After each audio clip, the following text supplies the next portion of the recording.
Wars rarely begin with inevitability. They begin with misjudgment, pride, and stories told too loudly by those who benefit from conflict. As we drift across scarred landscapes and quiet borders, an unsettling truth emerges. Many wars were not forced by fate, but were chosen, despite warnings, alternatives, and moments where restraint could have changed everything. Ancient legends often romanticize these conflicts as necessary trials. Yet, beneath the myth lies a pattern of decisions made in chambers, far from the consequences, where certainty replaced caution and ambition drowned out doubt long before the first weapon was raised. Lost civilizations bear witness to wars sparked by fear rather than necessity. Archaeology reveals cities fortified against imagined threats, while real dangers went ignored. Ancient maps show borders pushed outward, not for survival, but for prestige, creating friction where none had existed. Forbidden texts hint at diplomats silenced, treaties abandoned, and omens dismissed because leaders feared appearing weak more than they feared destruction. Once mobilization began, momentum replaced reason, locking societies into paths they no longer controlled. Even as dissent grew quietly beneath banners and speeches promising glory instead of cost, climate change often intensified these miscalculations, as droughts, cooling periods, and resource scarcity heightened anxiety. States turned outward, blaming neighbors for their own internal strain. Archaeology uncovers layers of destruction coinciding with environmental stress, showing wars launched to distract populations from failing harvests and collapsing systems. Chronicles then reframed these conflicts as righteous struggles, suppressing the reality that violence was used to postpone reform. And that war became a substitute for leadership when solutions required humility instead of force. Political influence ensured that once a war began, its necessity was cemented into memory, because admitting it should never have happened would undermine authority. So histories were rewritten to portray inevitability, while records of hesitation and opposition were buried. Modern technology now reconstructs these moments through satellite analysis, climate data, and recovered correspondence, revealing how close many wars came to being avoided and how suppressing that knowledge preserved. Myths of destiny allowing future leaders to repeat the same errors. This story does not follow armies.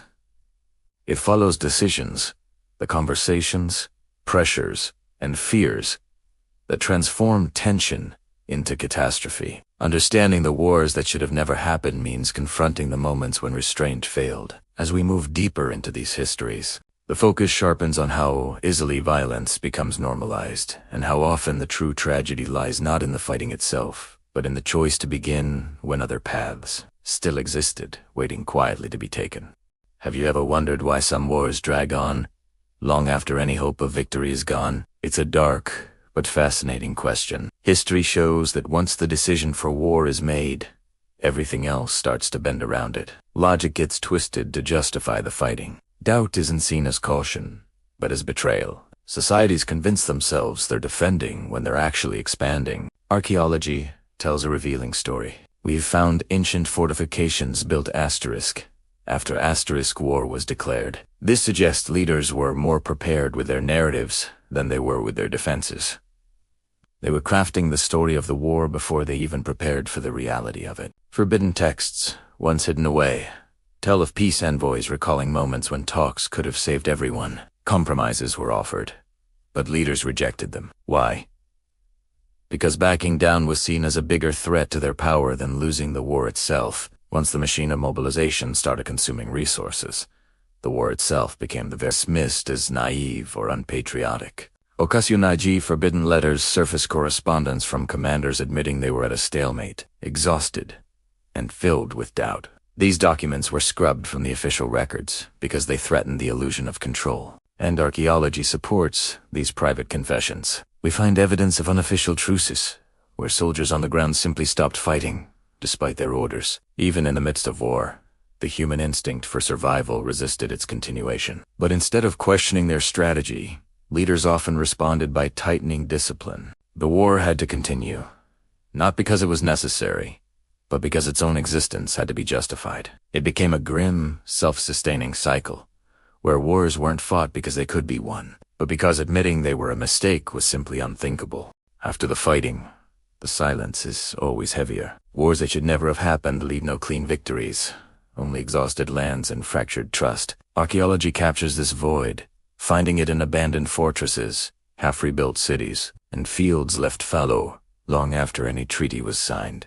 Ancient maps quietly erase borders that were drawn in blood, reverting to older lines as if the conflict never mattered. And in forbidden texts, we find leaders struggling to justify their losses, reframing devastation as a necessary sacrifice. Admitting their error threatened their power more than the ruin itself, so memory was shaped to protect authority, not to heal the societies left to carry the cost. Lost civilizations offered the starkest warnings. Some never recovered from wars born of simple miscalculation. As trade networks dissolved and populations scattered, their cultural knowledge vanished. Archaeology shows us layers where recovery never followed destruction, evidence that violence tipped already fragile systems into an irreversible decline. Climate pressures often compounded the damage, turning temporary scarcity into permanent collapse. Yet, their chronicles blame enemies or fate, avoiding the truth that restraint could have preserved them. The war itself, not defeat, was the fatal blow.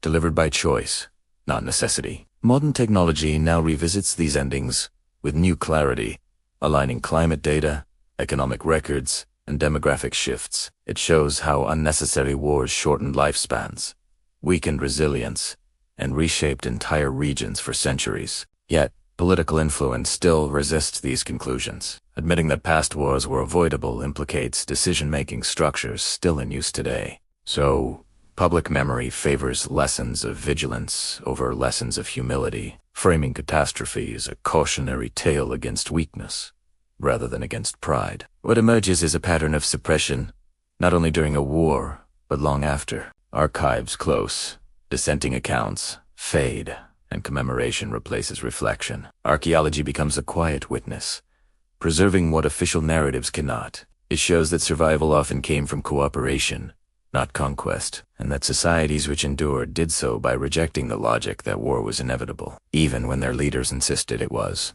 As we look across borders that no longer matter and ruins that still do, a question settles uneasily. Does history remember these wars to honor sacrifice, or to hide responsibility? Because wars that should never have happened are not tragedies of ignorance, but of choice. And as our world faces its own pressures, the past waits asking if we will recognize the moment before escalation becomes destiny, or if we will once again call war unavoidable only to leave future archaeologists to uncover the proof that it never was. Thanks for watching.